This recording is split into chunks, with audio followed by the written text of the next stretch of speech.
Okay. Welcome back. Hi guys, welcome back. I think this is episode 4. 4, yeah. Exactly. And we are with the amazing, the stunning Oluchi. You guys. You guys would have heard us talk about her in Becca's episode, so that's episode 3.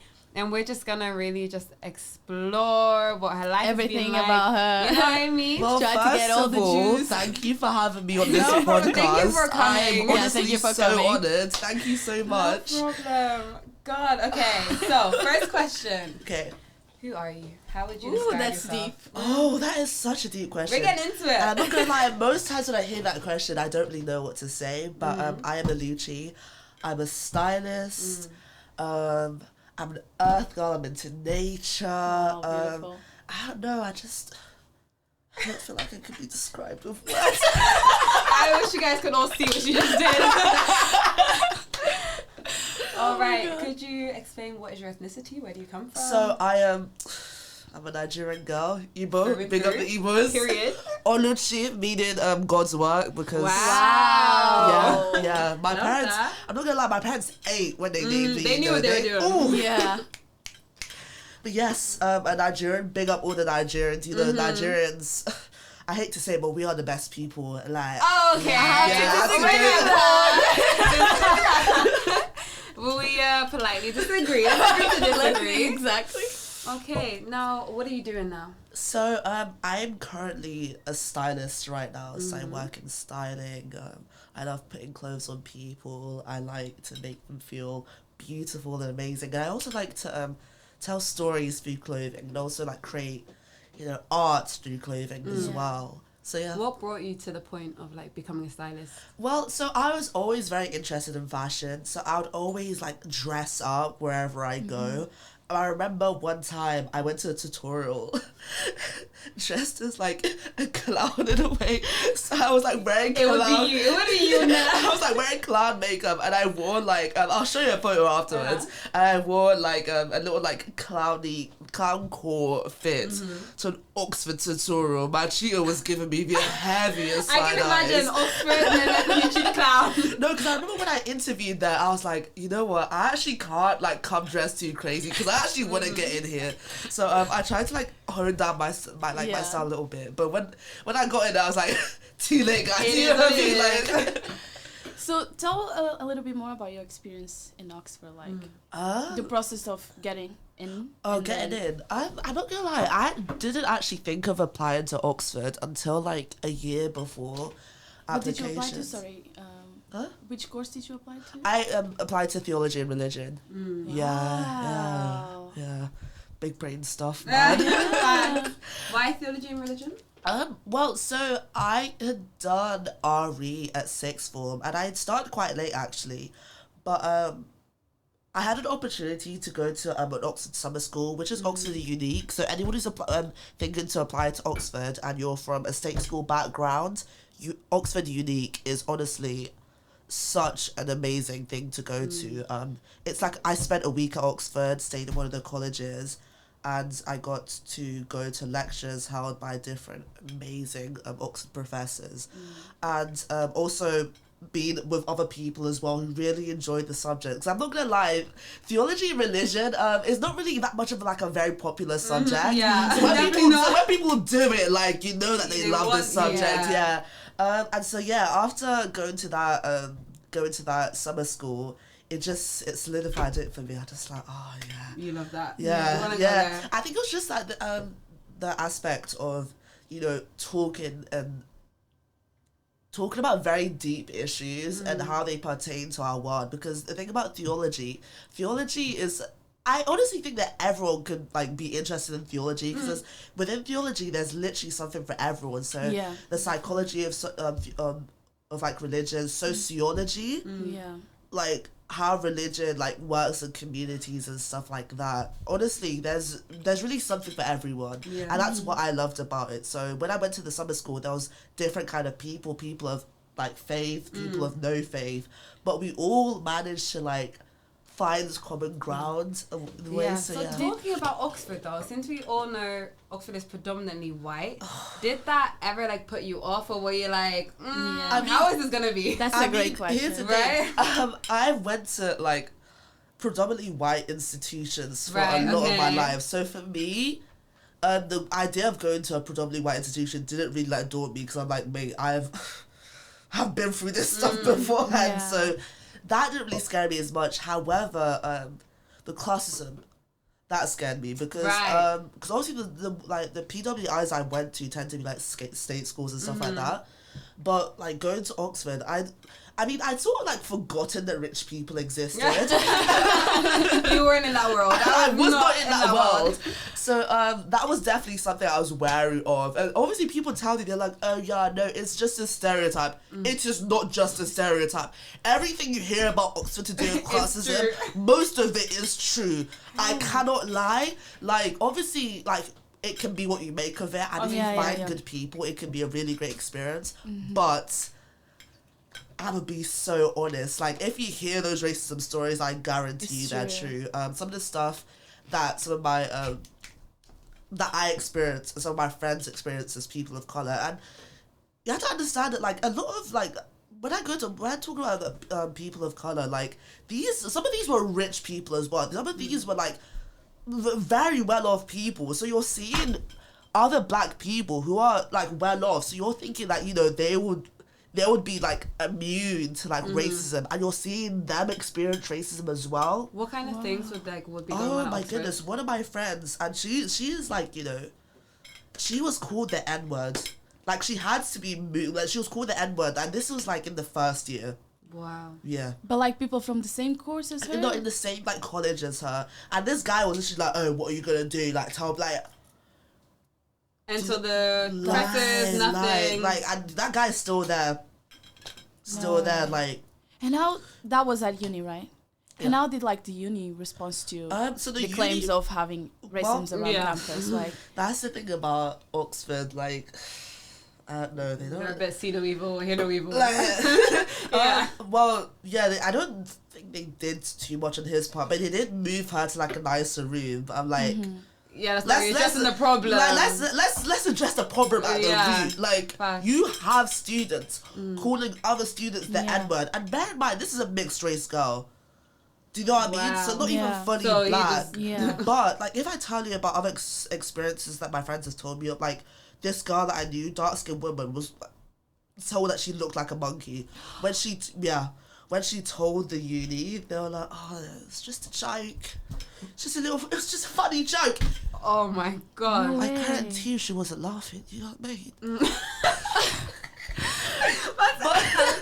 But like, yeah, so when you're seeing like, because obviously, like, colorism is an issue, but when you're seeing even, like, light-skinned women experiencing that sort of racism, you're just like, damn. What about yourself? Did you experience anything sort of like that? Yeah, so I have went through, like, my fair share of stuff, but for me, I was like, I was kind of smart, and I was like, okay, make sure you get into a good group of people. Yes. So that's how I managed to avoid it. I made sure to go to a college that wasn't really known for like, well, I went to a college that didn't really have a very, very, very high percentage of private school kids. It was probably around like 50-50, which doesn't sound that low, but it's, do you know what I mean? I was very strategic. Just a small question. When you guys say college, you mean university or like before university? Because I get confused with the American term and British. Okay, so Oxford is a collegiate university, so Oxford is split into different colleges. So when you apply to Oxford, you apply to a college, and you get tutorials within that college, as well as like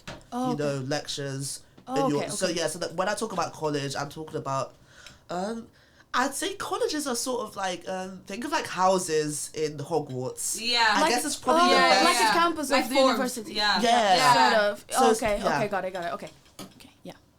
And what were you saying? I'm sorry that. But anyway, I actually had a question. Okay, so obviously we met in church. Yeah. I know your family comes from religious background. Studying theology and religion. Yeah. How did that affect it? Did that affect your views, your beliefs, anything? I think it really did. I think it really, really did. I think when you're like looking at stuff like sources and source material, which is stuff that you're never taught in church. Yep. When I found out about source material and how like a lot of the Bible has been written over the years, like even Genesis was not written in one go. Yeah. There are at least like four different sort of sources in Genesis. So so it's sort of like things were added on in later days, like translation issues and stuff like that. Books taken out. Yeah, stuff's taken out, and obviously people are definitely inputting their own like views and belief systems into the Bible as well. Obviously stuff like content, like culture in those times was a very big thing as well. So when you start to actually look into how the Bible is dissected, you start questioning things. I was like, interesting. So what did your parents think of that? Like, did you have that conversation with them? I did not talk to my parents about that. They still, no. Honestly, when I was told them I was going to Oxford, they were like, "Oh, you better not come back an atheist." I was like, I won't.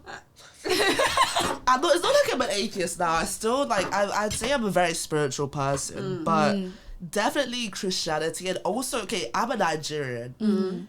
Colonialism, and looking at the heavy impact of colonialism and Christianity in Nigeria, sort of definitely in a way sort of made me resent Christianity in a way, because what I was starting to realize was that Nigerians were starting to because of Christianity were starting to look down upon like African spirituality. We're told that it's it's not good, it's demonic, it's evil. Right. So when you start to see like your parents start to like call things that are from your culture demonic, you start to look at it, you're just like, wow, colonialism really did a number on my people. Like even stuff like, I remember like my parents would call like stuff like waist beads. Wow. Demonic. Waist beads is like literally beaded chain that you wear around your waist. Literally waist beads have like cultural significance in Nigeria. They're meant to show like a woman's growth, a woman's development. Yeah, like you're a woman. I thought you said waist, like waist. Waist. Okay. Or stuff like them demonizing like masquerades and stuff like that. The way they look at like stuff like juju as well. It honestly did make me very, very sad, especially because I'm in a journey of sort of like going back to my roots, and I really wanted to go back into African spirituality. So when I'm seeing the way my parents and African aunties and uncles in the Christian church are treating it. So can I ask you a question? So obviously from a black background, do you feel like it's almost like impossible for your cultural and your, let's say, Christian religion, like kind of to coexist? Yeah, absolutely. I feel like that. Like sometimes it's really hard for me, for my like to be able to be active on my religion, but at the same time, embrace my cultural. So, what's your take on that? Especially with the heavy ties that Christianity has with like white supremacy. I do think it's very difficult to do that, especially because you have to understand that like. I think in Nigeria, our first exposure to Christianity was colonialism, was people enslaving our people, and yet we are still... Okay, it's a form of control. It is It is. However, here's one thing that really, really irks me, and something that like I look at my parents and I'm like, how are you not realizing this?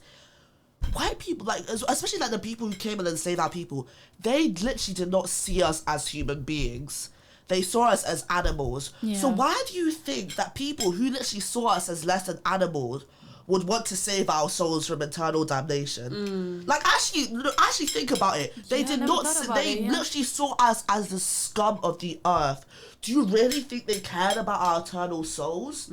Really? Why would they take you to paradise? Like, why would they treat you like that? And then do, Also, in slavery, the only books they were allowed to read were the Bible. Yeah. Like, these people did not want us to have an education. But they weren't even allowed to read. They were just supposed to go to church. Yeah, we were. That was it. We were given Bibles. Why? Like, these people hated us. Yeah, but even what we were provided with the Bible, like you were provided with Genesis, you weren't provided with Revelation. No. You weren't provided with the stories of like Samson, like fighting back, like David and Goliath. You're not provided with that because that like supports rebellion. You're provided with love your enemies. Yes. Do good turn to the those other that cheek. hurt Turn you. the other cheek. Do you know what I mean? Turn the other cheek. Yeah, and it's literally, and that's like, when obviously if someone's saying that to you, if you're indoctrinated like that, and it's literally hundreds of years of trauma, like it's been passed down. And I feel like a lot of, like I've said to you before, like I feel like my family, my black family, has completely turned their back on their culture in response to Christianity. Yeah. Like you'd rather be Christian than be Sudanese or be black. Like I'm a Christian. That's how they identify. Like there's nothing else to that. And I think it's like you said, it's really like disappointing, and it's sad because we lose so much of our culture because you're trying to hide it and you're not proud of it anymore. And it's like I personally believe there should be an in-between. It should be able to coexist. You can respect both at the same time. Yeah. But it's that people believe and I feel like Christianity teaches, thou shalt not have idols.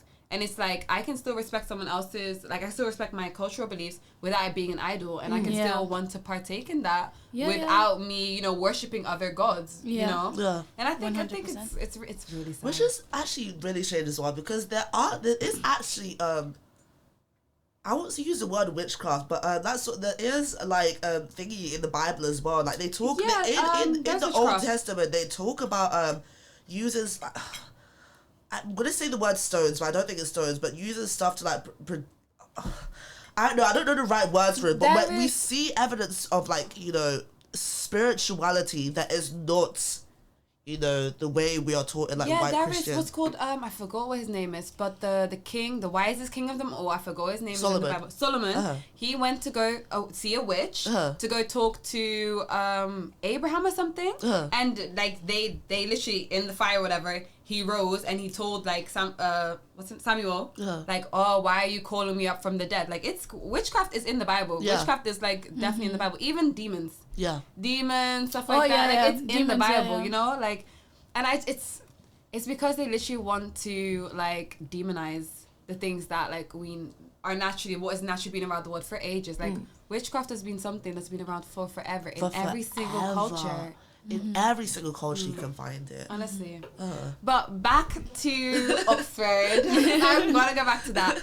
So, as a black girl, right, being in a white school, predominantly white school, surrounded by not many black girls, I'm assuming, and not many black guys, was it hard to form friendships or relationships, or were you looked at as, the token black character? Yeah. Right?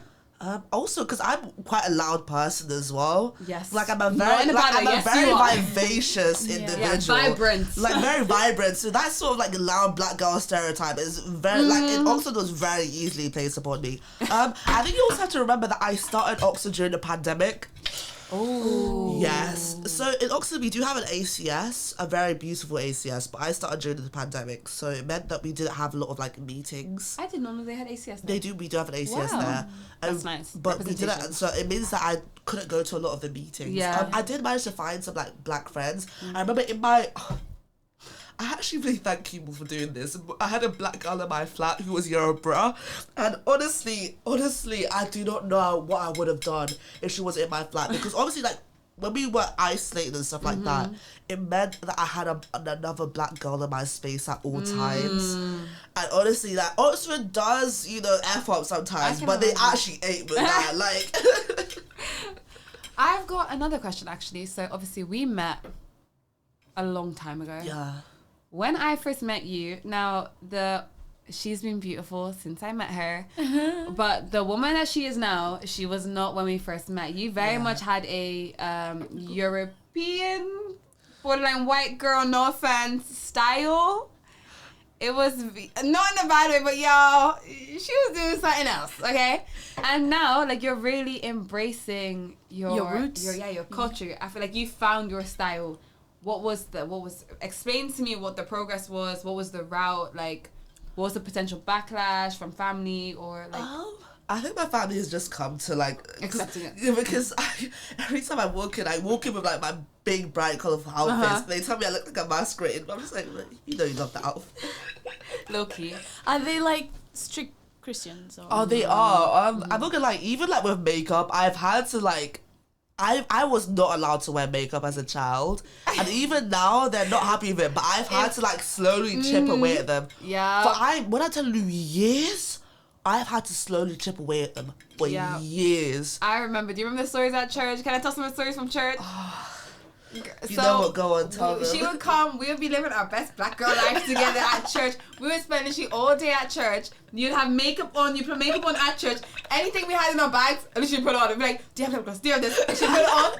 And then, what's called? One time your dad came or something. Oh! Girl, I think you ran to that bathroom and you took everything off in secret. I was like, dude, I didn't even have any makeup wipes, so my face was burning because I was rubbing off that makeup with tissue. Yeah. But you see how my lips were burning after that. Oh. But I think this is actually really interesting, right? Because stereotypically, and I'm going to talk about stereotypes, like I feel like Nigerian girls or black girls are expected to be, you know, like, listen, be quiet, like do what your parents say, what your parents tell you. How did it feel to go against technically what your parents were telling you to do? It was, I mean, to be honest, I was never like a quiet, submissive girl. And I was never going to be a quiet, submissive girl. So even from young, my parents, they could see that I was quite headstrong. Obviously, I was nowhere near as headstrong as I am now, but they definitely saw the signs of it when I was younger. And I'm not gonna lie, growing up, I did feel very, very guilty that I wasn't, you know, quiet, demure, you know, seen and not heard. I did feel very guilty because I wanted so much to be that sort of person. Like that ideal daughter. Like, you know what I mean? I wanted so much to be that, and I just couldn't. It just like I'll try to be it sometimes, and I couldn't keep up with it. I remember. This is so sad, but I remember when I was younger, I used to be like, oh, I wish I could change my personality. And that's not something that any young girl should have to think about herself. Especially within family. And even like with school as well, because I remember when I switched schools to Emmanuel, they had not like seen anyone like me before. And so I remember when I first started, the people I think they warmed up to me eventually, but I remember when I first started, they did not like me at all because I don't know. First of all, it was a very predominantly white space, and so they didn't like me at all. So I remember just being like, "Oh, I wish I could change my personality." Like, Well, we're very happy that you didn't. Yes, because I love my personality. You have a nice presence. 100%. So, did you grow up in Nigeria? No. So okay. I've actually lived in Newcastle for like 10 years. Oh, okay. But I used to live in London. So I was born in Botswana. So I've only been in Nigeria for a small amount of time. So I was born in Botswana, moved to London, and then moved up to Newcastle. Did you ever like notice the difference between Nigeria and then like being black in Nigeria, but being in the because when you're black in Nigeria, you're not black. You're just a human being. Yeah. Do you know what I mean? Facts. And in London as well, it's a lot easier because it's very, very ethnically diverse. Yeah. And the schools I went to, hella black people there. Yeah. So was it a culture shock? It was very much a culture shock coming up here. Trauma. With my London accent. God, yeah. Mate, it's horrible. Bullied. Really? Yeah, I cannot relate to that. I did not get bullied. No, for my London accent, they'll be like, hey, why do you they're like ox? Because I say ox. Like, it's ask. Can you actually leave me alone? Like, let me speak how I need to speak. Like, they... Even with your accent, which is from the same country as them. Yeah. The thing is, like, I think for me it was the opposite. Like, I was very much seen as that token black girl. As soon as they heard my accent, oh, that's so cool. Where are you from? What is it? Where is that? Blah, blah, blah. And, like, I think I was supposed to know every single swear word in the world. I was supposed to know every single slang word. And they were using, like, words that were already, like, died out in London, like, at that time. Like, they were saying stuff like, that's wet. Like, one blood. In, like, 2020, what was it? 2016? I was like, ooh. You know, who used to say that? Like, oh, my gosh. Nice, she's so peng. She's so peng. Like, excuse me, are you a child? You know? But they literally thought just because, I had the accent, like, I was going to find it so cool. And, she's my black friend. And I hated that. I absolutely hated it. Yeah. Like, but I literally purposely, I went to a black school after that. Because I couldn't do, that was too much trauma for me. Yeah, I could not stay in a white school. So big ups to you, girl. Big ups to you because I could not do that. It's rough. Very rough. That's the thing. Like, I feel like even nowadays, people still... Back in the days, obviously, like, being black, it was an atrocity. Oh my God, you're black. But now, like... now it's, like, so cool to be black. Like, yeah, like, and now people are so... like trying to show off that they're like inclusive. Like it's sometimes it borders like on a fetish though. No. Like, Even like I remember even in Oxford, like this was a big thing in Oxford. Rich private school boys using London slang, like talking, and no, Ethan did not tell you to use the word leg. Man said why are you blasting Skepta? Go back to your buck. I'm dead. Because no, that thing actually really, really irks me. Like these are boys from like Eton. These are boys who like parents spent money on them to go to school. These are boys who live in like the big houses. Why are you using Black London slang? Yeah. Like the way they would. What's that word? The way they would just pick and choose when they wanted to, perform Black culture. Mm-hmm. Yeah. It was. I'm not gonna lie. I found it disgusting. I'm not gonna lie. I would look at them. I would be like, I'll say it to them. I'm like, where did you learn that from? Because I know you weren't taught that. Your father would have a fit.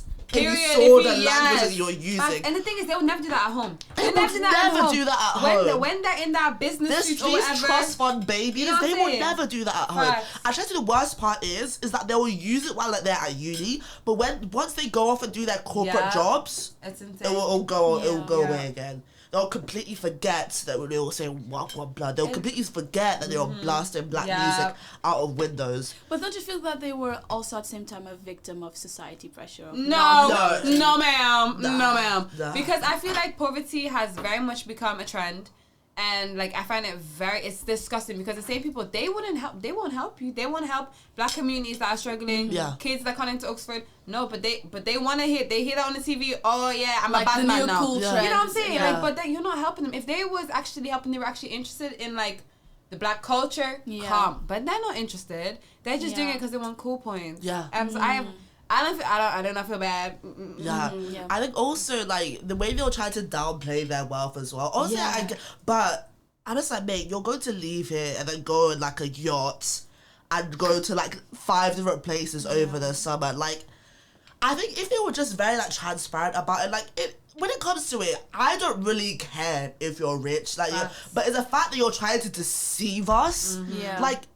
And the fact that chatty what, it's actually offensive that the fact that you think that you're able to deceive us into thinking that you're broke when your dad owns like 5 different companies, like. Yeah. It's really sad. I've never came across such a. Oh no, I definitely have. No, it's especially in Oxford. Like that's where I saw it the most. That's when it really hit home to me. Like you'll think you'll see it in like other places, but no, especially in these like very elite places, that's where you see it the most. But was there any positive thing from studying Oxford? Like I'm joking. No, honestly, first of all, it's a world-class education. Second of all, I did love the tutorial style, because it's just practically just talking about the essays that you've written, and I love talking. No. And so we love that as well. It was just a very beautiful academic discussion with a world-leading academic in their field. I think that's one great thing about Oxford. Like you are like you're walking like through colleges to your room, and this world-class, like very, very extremely famous like theologian just walks past you casually. You know what I mean? Like you're sitting in hall and like just opposite you, or just like sitting at the high tables, are these like world-class leading academics. Did it help you like in a way to get to know more about you, about your culture, or even just challenging your whole concept that you had at the time? It definitely helped me, like with, especially like with like religion and stuff like that. It definitely helped me. With really, because before I'll just like take stuff as it came, because that's how I was taught to do it. Like, you know, you don't question the pastor, you don't really question the faith, but it really gave me the opportunity to question things that I'd held true most of my life and things that I believed to be true. But also, Oxford did help me to become a lot more erudite as well. Like the way I speak, it helps me to, you know, formulate sentences better. More eloquent. More eloquent. Yeah. So let me. Sorry. Continue. No, I think I was done with what I was saying. Okay. What made you decide to leave? Yeah, I was gonna ask. Yeah, because I think that's because it sounds the next part. Yeah, you know, it sounds very interesting. But what was that moment when you were like, "F this, I'm done. Yeah, Like, I'm over it. I don't want to be here anymore." Here's the thing. So it's only recently that I've would describe myself as a creative. Like growing up, and this is like one thing that's very like kind of sad. The minute they see that you have like academic potential, they will only push you in the academic potential. And so growing up, I was like surrounded by academic people all the time, and I was really pushing to like become like an academic person. Yeah. And I thought, you know, because I was like relatively good at academics, like, you know, that's just that's the way to go. That's just what I had to do. So obviously I had this like very, very like close-minded idea in my life that, you know, I'll go to uni, graduate, start a corporate job, get married, have kids, like a life that I knew deep down that I didn't want for myself. But everyone else around me sort of wanted it for me, so I just sort of like you know, fell into that sort of thing. So even like I remember when I first applied to Oxford, I kind of like deep down I knew I was like, I am not like, I don't really want to become a professor. I don't like writing essays, which is so weird. I knew I didn't like writing essays and still decided to go to Oxford. Yeah. Like how dumb could I have been? But no, I always sort of, you know, I was like, oh, I don't really know if I would like do this academic thing, but you know, because it was the done thing, like, and because I really did not have like any other like life goals outside of that, like it was, I'm not gonna lie, obviously people see dropping out as easy, but I'm not gonna lie, it was easier for me to just stay in Oxford and live the life that everyone wanted me to live. But I think when I took some time out of Oxford, that's when I started to like lean into my creative side. That's when I started to like probably create. I just realized just how happy I was. Like, I can honestly say that, like, this is the happiest I've been in my entire life. Just creating, meeting creative people, like, forming amazing communities. And so I really, when I was thinking about going to Oxford, I was really having to evaluate it. I was like, okay, what would I actually want from Oxford? Because I know I'm not going to do a corporate job. I know I can't do a 9-to-5 job. It's just not me. I know, like getting a degree is not really something I want to do, but I know it's something that, like, it'll be nice to have, like, you know, but it's not really something that, you know, after seeing myself as a creative, I was like, yeah, this is what I want to do. Yeah. And I knew that if I went back to Oxford, because it's a very, very rigorous academic program, I will not be able to focus on, like, my styling and my creative, you know, pursuits. And I just know that if I went back to Oxford, I will not be focusing on my degree. I'll be focusing on my styling. And in Oxford, you have to focus on your degree. Yeah. So 100%. I really just had to think about what I wanted from life and where I saw myself in the future. And it was not something that I needed a degree to do. I'm somebody who, like, I need a lot of motivation to do stuff. And I just wasn't, I found myself getting less and less motivated by the idea of a degree as I found myself more. And as I started to, like not care what other people thought. And not care, like, what, you know, my African aunties thought and what my parents thought. Because it got to a point where I decided that, like, I've actually lived my life for other people for so long that I just cannot do it anymore. Don't you feel like that's, like, a common trend between African families? Yes, absolutely, absolutely. Because I remember my parents wanted me to be a doctor. Right. So I took maths, chemistry, biology, and English at A-level. Because my parents wanted me to be a doctor. So I was like, I did well at GCSEs. Why not become a doctor? I dropped out of maths in like the first week. I was like, this is not for me. I dropped out of biology like a term in. I just looked at this stuff. I'm like, Oluchi, you don't want to do this. Right. Be so for real with yourself. This is not what you want to do. So, no, I think once I started to find myself more, and once I started to understand, like, sort of like my calling, I really just had to sit with myself and think, okay, what will help me in my journey, and what is unnecessary. Do you know what I mean? So where do you see yourself now in the future? Where do you picture yourself being? What do you see yourself wanting to become? A creative. So I wanted to go into styling full time. Having your own brand? I know. So I've started doing like little designs. But obviously, when Casey lets me borrow her sewing machine, I'll start to make this up properly. But no, I'd love to work in like really beautiful creative editorial shoots. Wow. Like, yeah, I'd love to create like really beautiful, like otherworldly shoots, but also I just love styling people. Like, unfortunately you guys can't see what I'm wearing. But we'll take a photo. We'll add it in. But I don't know. Style is just my everyday life. Like I wake up thinking, "Ooh, what outfit can I wear today?" The place I volunteer at, I like style mannequins and stuff like that. And that, honestly, it just brings me so much joy.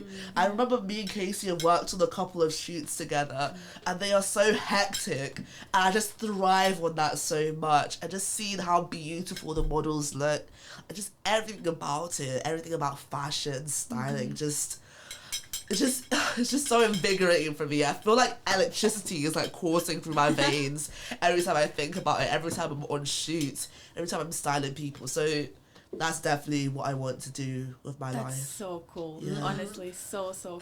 Like the fact that you can just embrace yourself like that, like so assertively. Yeah. You know, and go against your parents. Yeah, not really caring like about, you know, what your family's gonna say and how they're gonna see you and all that. Yeah. For me, that's such a form of inspiration because it's something that I struggle a lot, and I feel like most of the friends that I know from a background, they all struggle with saying no, especially to the family, because we've been taught to hold our parents so like you know, like in high regard. Yeah. And sometimes saying no to your parents, because also saying no, because obviously you've been taught that saying no is disrespectful, and obviously I have a lot of respect for my parents. Like no matter what I'm saying, I do love, and I know they want the best for me, but also like sometimes what they think is the best for me may not always be what is the best for me. So I think it's just sorry. I think it was just like going from that. And also like sometimes, I'm not gonna lie, I do feel kind of guilty sometimes when I say no to my parents. Just because I've grown up in that sort of like idea that, you know, saying no to your parents at any point is just the utmost form of disrespect. But I know that when I'm saying no to my parents, I'm not saying no in a disrespectful way. I'm saying no in like I'm asserting my boundaries. Period. Exactly. Like, I was literally about to say that. Yeah, people need to learn how to do that with their parents. Yeah, it's very important. Yeah. It's something that I've started to work on recently. Obviously, I'm not perfect at it. It comes with time. But yeah, that's what I've been working on, just certain boundaries with my parents. Like, they'll tell me to do something. I'm just like, okay, this is uncomfortable for me. I really cannot do this. Facts. I'm sorry that I can't do this for you.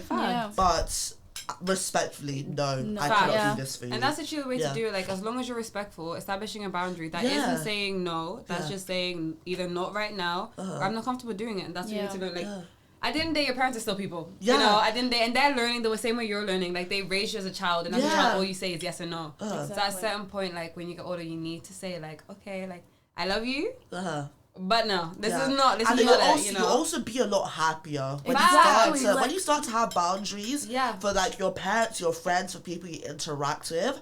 Your relationships with people will be so deeper and much more beautiful because I think if you're not asserting your boundaries, like verbally, you're sort of expecting people to sort of understand your boundaries. Yeah, and then to read your mind. And then you can also build a lot of resentment towards people because they're disrespecting boundaries you haven't outwardly laid out. And then you start to have that resentment, and that's where like rifts in relationships come from because they think that everything is fine, but you're harboring this deep resentment for them. And I'm just like, I'm actually tired of like harboring resentment for people when, you know, they might not know where they've went wrong. So I'm just like, okay, let me just assert my boundaries. I let them know this is what I'm comfortable with this is what I'm not comfortable with. Yeah, and if they don't respect your boundaries, then you cut it off. It's done. You know, the door's there. Period. You know what I mean?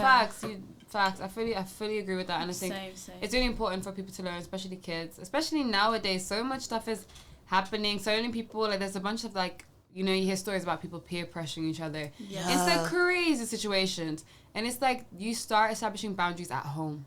Yeah, it starts at home, and if you're not comfortable doing it at home, you're not gonna do it outside. Don't you feel like it should like society should have like reform of parenting education, some sort of Facts. like Absolutely. Absolutely. I feel like sometimes parents confuse parenting with ownership. Like they feel like they Absolutely. own the kid. Like, Absolutely. I fully agree. Like the thing is, like my mom, after 13, she was a dictator until 13, and when I was 13, like in Holland, that's technically you're not an adult, but like you can start working from 13. Yeah. So when I was 13, there was no more hitting, no more telling me what to do. It was literally, she sat me down and she was like, Casey, you don't have to ask me if you can do things.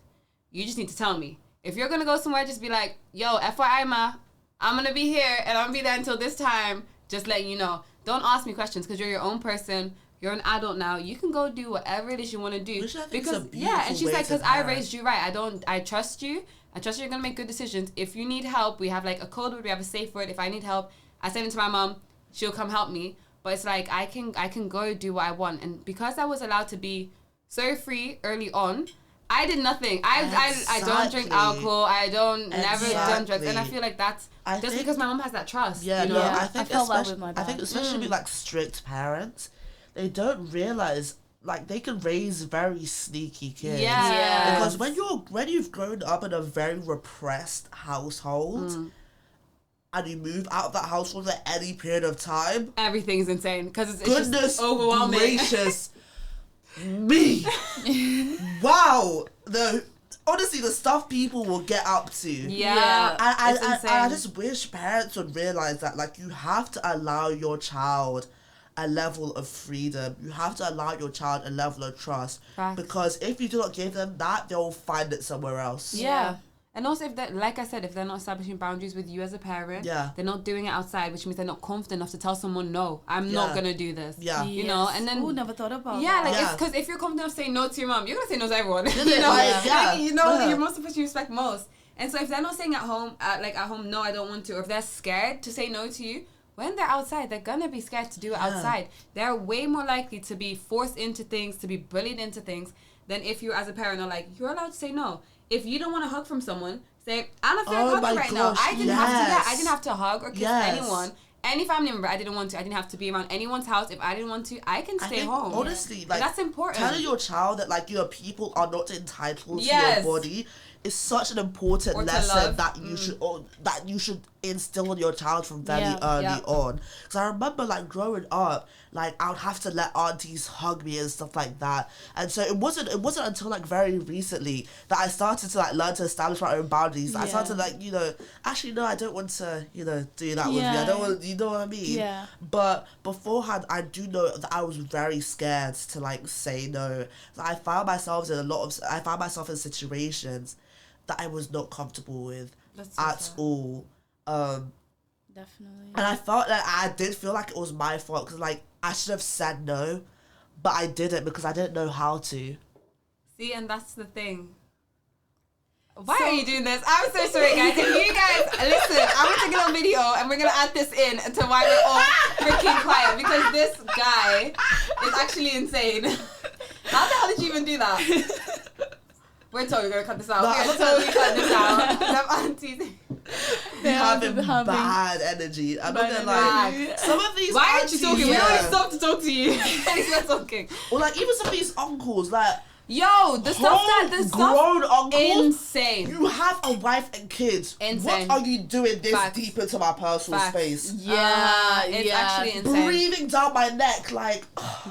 It's insane. It is. Uncle Tunde, please. Yeah, and people are crazy these days. Like, people are crazy, and your kid needs to know, like, I can go, I'm comfortable enough to go tell my mom. I'm comfortable enough to say no. I'm comfortable enough to fight someone if I need to fight someone, regardless. Also, to know that your parents will have your side and have your back. That's so important. It's a big thing, because a lot of times they'll be like, I can't tell my parents because I think my parents will blame me. Yeah. The thing is, I was lucky enough, my mom backed me regardless of whatever I said. Like, she just backed me, and then at home, if I was wrong, she'd beat me. Yeah. But, like, outside, if my teacher said she's getting attention, I said, no, I'm not. I'm not getting attention because I didn't do anything wrong. My mom would be like, she's not having attention. I'll come pick her up myself. And then that would literally be it. Yeah. And there's no questions asked. And then when we get home, she'll be like, what happened? And were you in the wrong? And that's the thing is, if you give kids that option, they're going to say, you know what? I should be in attention right now. Yeah. Because I messed up. I should have done it, you know? And then also, like, with that, like, kids are able to like see where they went wrong as well. And so they're not just getting in trouble for the sake of being in trouble. They see where they've went wrong and then they're able to improve next time. But exactly. if your parents just take your teacher's side willy-nilly, because especially as a black student, sometimes teachers were going crazy and for what? Like I remember, so I used to go to Sacred Heart, and I would find myself in isolation a lot of the time. Bear in mind, and I can say this now, I was not a bad kid. Fair enough, I was loud. I was about to say that you were loud, but I was not a bad kid. Like I would not engage in bad behavior. I would talk. Fair enough, like I would talk, but I was not a bad kid. So how was I finding myself in that isolation? A lot of the times, and I'm not gonna lie, my parents did back me up in this one because they could, you know what I mean? They could they could see the school was in the wrong. But honestly, if my parents had not backed me up in that time, because I was going into a late stage knowing that I hadn't done anything wrong, and I'd be sitting there crying like, what am I doing here? Like, I didn't do anything wrong. So I was so happy when my parents backed me up there, because they literally walked into school, we were standing at bus stop, and then my dad just looked at me, he just shook his head like, how would they put you in there? I'm like, Dad, if I don't know. Did you notice like any difference between the education you would get back in London and then to Newcastle, like the bias? Like, I think because I left London when I was still in primary school. But absolutely, because London was the only time I had a black teacher. Wow, really? Yeah. What? Why am I saying wow? That says a lot as well. Yeah. That says a lot. London was the only time I had a black teacher. Shoot. And we're talking about like... And also, I didn't get in trouble in school. Also, I'd only get in trouble for talking during lessons. I can't relate. I cannot relate. I got in trouble way more in London. Like, but that's the thing, especially because like there was a lot of black students in the school that I went to. Teachers weren't like you know just looking for the black student and looking for when they went wrong. Do you know what I mean? Or when they did something slightly wrong. Yeah. Like, in London, we were just people. Do you know what I mean? So yeah, I was a talkative girl. Because there's representation. I'm not gonna lie though. I got more in trouble in London because I was with more black people. Like, if you hear the things that we used to do, we would go into empty classrooms, and you know when you like make beats on the table, we would go around and everyone would rap a verse, and we would literally go around, and we knew there was classes next to us. We didn't care. We were like screaming, rapping, singing. That's black joy. We would go into the music room and we play church music. We weren't supposed to do, but we were doing that. Like I left in year 9. I left, and all of my schools there were predominantly black, I would say. And then I came here, and I missed it so much that for my first 6th form year, I went right back. I went right back to the school that I left. And when I tell you, I got up to the exact same mischief, exact same. But I don't feel like I had black teachers, I had like white teachers, I had all kinds of teachers. But to me, they were stricter there because they knew if one person started, we were all starting. If one person starts singing, we're all going to start singing. Everyone's going to go crazy. So they were a lot stricter there than they were here. Personally, for me, that's what I've experienced. But I think it just depends on what school. And honestly, I think it depends on what school. But I do think growing up and going to school like with other black children is important. As a black person. Absolutely. I think it is definitely something that all black children should experience. Just having that community. Like, you guys going in and making beats on the table. Oh, I love that. That's the type of stuff you will look back when you're 8 years old. Yeah, I loved it, honestly. Back then. And also just being creative. Like, do you know how much that fosters creativity? Like, having to come up with a rap verse on your own. Yeah, I remember looking at my brothers and like the roasting culture back then. But they became very quick on their feet. Like, I think it was called parring back then. So like my brothers, I would see their friends and they were parring each other every day. But they were quick on their feet by the end of it. And it means that like when they then went to like other spaces, if they ever got roasted, bam! Mate, that person would not know what hit them. Like, they would cast that person to high heavens because they had that community back home where they could like sort of roast each other, and it was not like seen as it wasn't like a big deal. Like, it was like a bonded experience. Do you know what I mean? Yeah. Wow. Really? That is so interesting. Yeah. I was gonna ask you a question, but I forgot. Happens to the best of us, man. Happens to the What was best it about? of us. It was about style, about family. No, it was about family. But I completely forgot. It was a really good question. I just forgot. I was just diving into what were you saying, because everything that you say, like, to be honest, I don't think I've ever come across with someone with your life experience. I'm gonna be biased because I really like everything that you're saying, but at the same time, like I don't have a lot of Black experiences as well. So, but it's really beautiful the way you made it, like the way you managed to turn everything into a pretty picture at the end of it all. You know what I mean? With your experience, I don't know if I had like the strength, like you know, to become so assertive the way you are, like so empowered about yourself and all that, like. No, I think I especially remember, like, when I came back to Newcastle, I was like, I have to find Black friends, especially Black women as well. And I have met, like, the most amazing Black women. And not gonna lie, they have definitely helped me on that journey of, like, self-acceptance and stuff like that. Because, that's what I was gonna ask you. Because, especially when you're with Black people, there's a level of understanding. So, like, when you talk about experiences and you don't have the word for it, they will immediately understand what you're talking about. So I'll have experiences that I like, even like microaggressions. Like microaggressions hasn't been a word for like ages. However, when you talk about like the little pieces of racism you experience, and you talk about that with a Black person, they will understand where you're coming from. Do you know what I mean?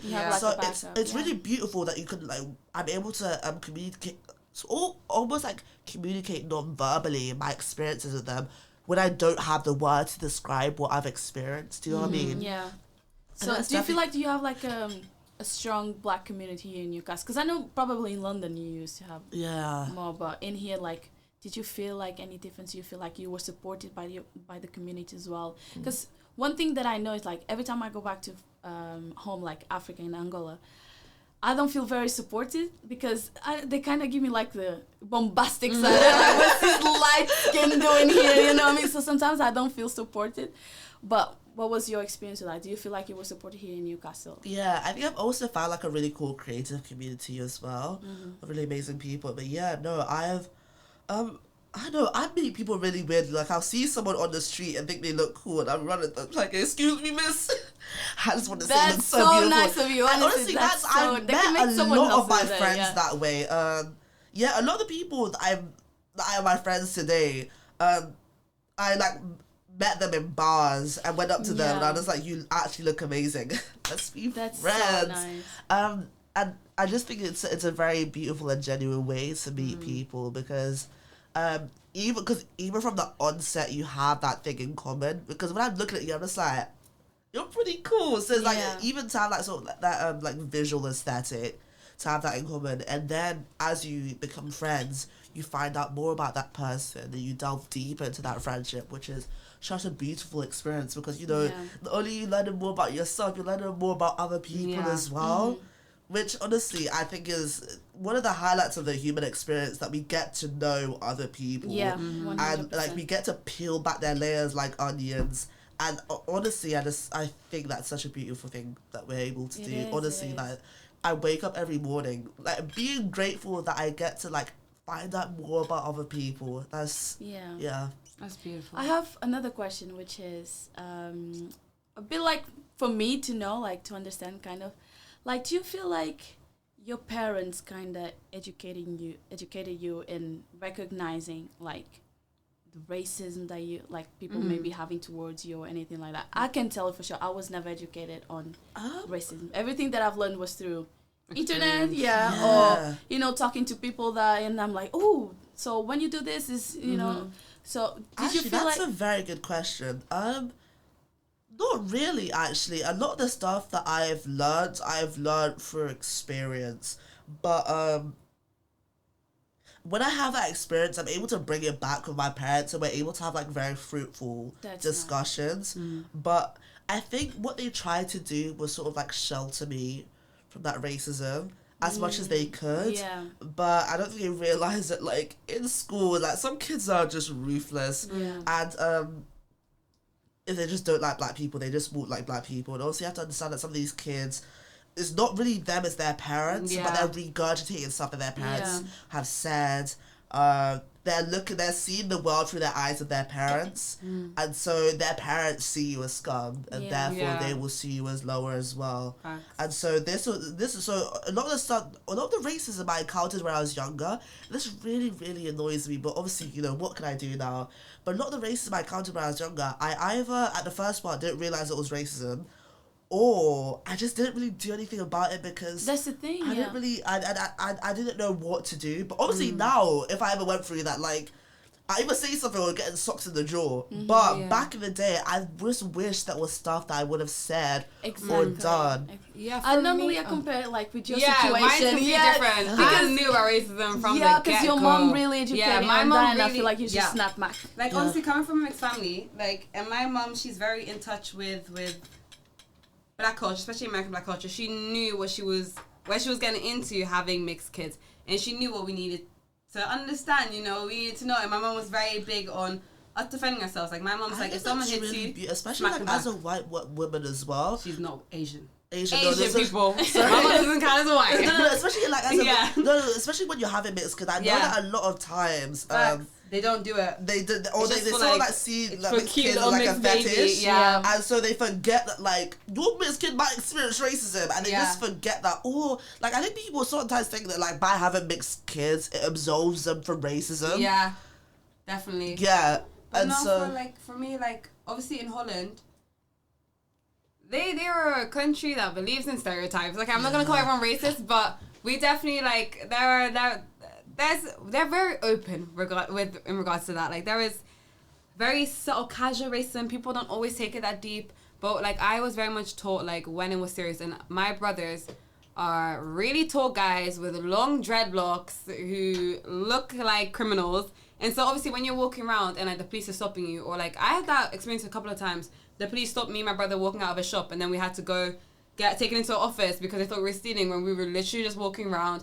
Like I experienced that quite a few times. So my mum really took me and my sister and sat us down and kind of didn't really go into detail what they might call us, but say if someone calls you this or someone's disrespectful to you and like you know what to do, or if they hit you, they hit you, you're fighting back. You call your sister and you guys are fighting.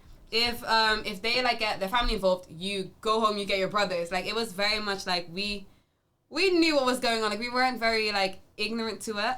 But I think that also part of the reason is I come from a mixed family whose Asian side is a little bit racist themselves. So you know, like you have to, you know, you kind of understand what's kind of going on, why it's so awkward, why you're getting treated differently. So I think it's important to teach your kids, and I think it's important to teach your kids to fight also because you know, like I've seen people. I saw this kid like in Holland like try and hit this black girl just for no reason. He just went up to her and wanted to start fighting her, and she ran to the teacher. But it's like if that was my sister or me in that case, everyone's fighting. Yeah. And I feel like sometimes that's what's necessary. Like that teaches first of all that kid, don't put your hands on people, and that also shows you like you can defend yourself. You can do it. I think that's really important. I think people tend to have this like very like peaceful Martin Luther. But I've been reading what's his name? Is he black? Yes. What does he look like? He's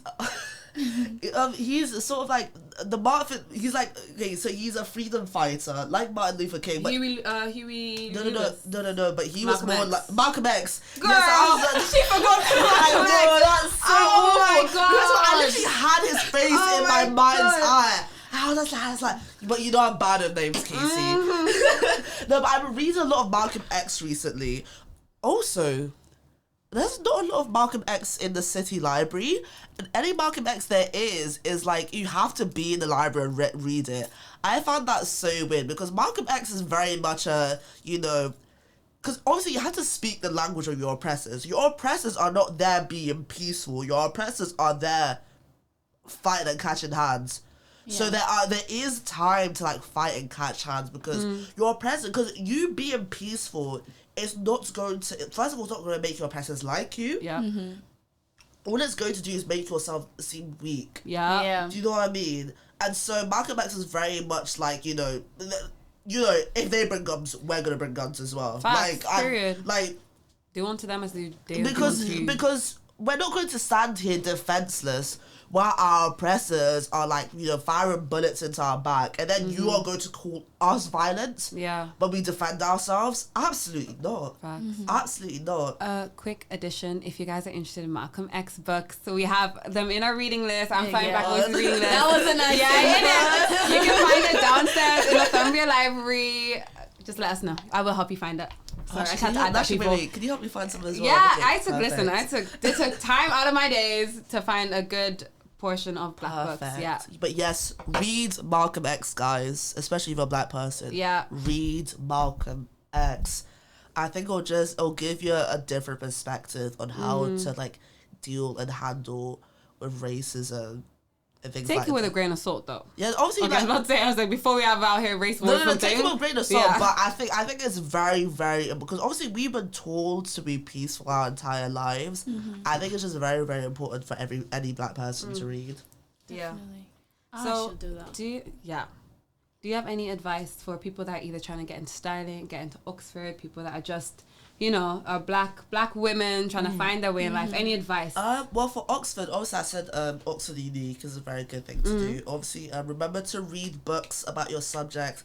You have to show that you love your subject, because Oxford, like, obviously everyone tells you that it's an academically rigorous university, but you do not understand how academically rigorous that university is until you go there. Because why was I in first year being given an essay a week to do?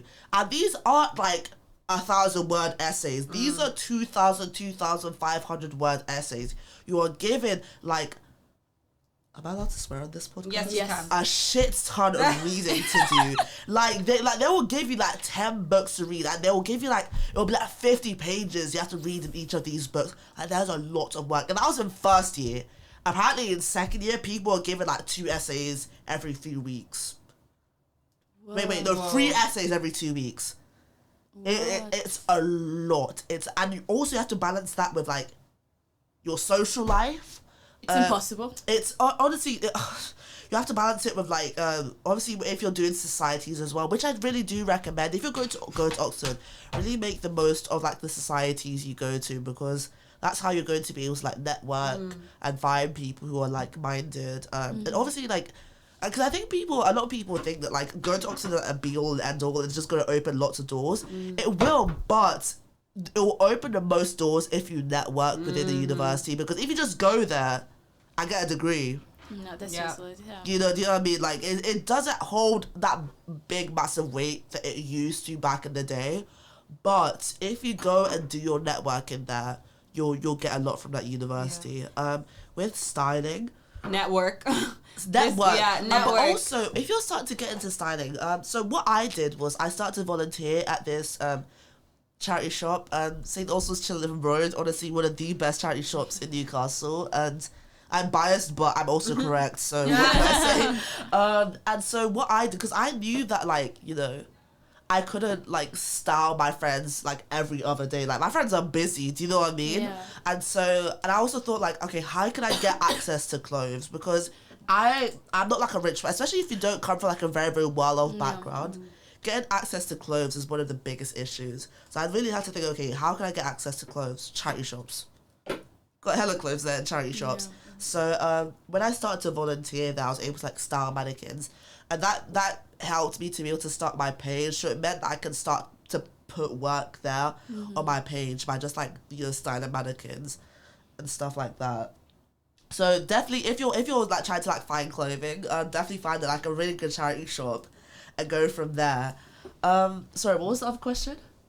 I do not remember, but actually on the back of that, styling, if you want to get into styling, offer to do work for free. Literally, like I've had a bunch of people message me, hairstylists, just from doing one shoot with them, saying like, oh, if you ever need your hair done for a shoot, message me and they'll come down. And like sometimes I really take them up on the offer. Like I've met people while I'm working who did fashion that now want to get into styling, that I'm now booking for shoots. So it's literally just message people and just offer to do it for free, or just come with a concept that they might be interested in. And that's like a great way to get some work. Yeah. Because especially when you start out, you're not really going to get paid for a long time. So really just like, and also like find stylists in your area. So I've been trying to like look for stylists in my area that I could like act as sort of like a styling assistant for them. So just to work behind the scenes, you know, help them with their styling, like, you know, also get like a really good styling kit as well. So like get some really good quality safety pins, guys. I cannot stress to you how important getting good quality safety pins. When I tell you that I swear by safety pins, I love them so much.